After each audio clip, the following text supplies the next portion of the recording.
செவ்வாய் ஏற்கனவே வக்ரமாக இருக்கிறார். ராசிநாதன் 8 குடையவன் வக்ரமாகி 3இல் மறைந்து 8 குடையவன் குட்டிச்சோராக்குவான்கிற வார்த்தையை மாற்றி வக்ரம் அடைந்து விபரீத ராஜயோகத்தை உண்டு பண்ணி இருக்கிறார்.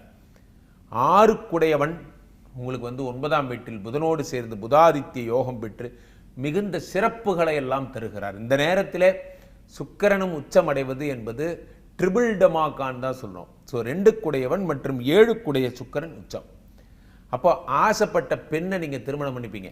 நிறைய பேருக்கு காதல் திருமணங்கள் நடக்க போகிறது.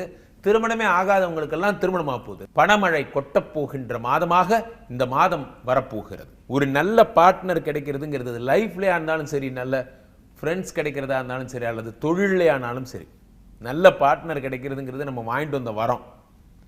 நமக்கு வர்றவெல்லாம் நம்மகிட்டேருந்து பிடிக்கிட்டு போகிறவனா தான் இருக்கானே தவிர நம்மளை வாழ வைக்கிற பார்ட்னருங்கிறது ரொம்ப ரேர். விரலுட்டு எண்ணிடலாம். 100க்கு 2 பேர் 3 பேர் இருந்தால் பெரிய விஷயம். நல்ல பார்ட்னர் கிடைக்கிறது. நீங்கள் போனீங்கன்னா அந்த இடத்துல நான் தான்டா இனிமேல் நின்னா தர்பார். கவலையப்படாதீங்க, நீங்கள் தான் இனிமேல், நீங்கள் தான் தர்பார்.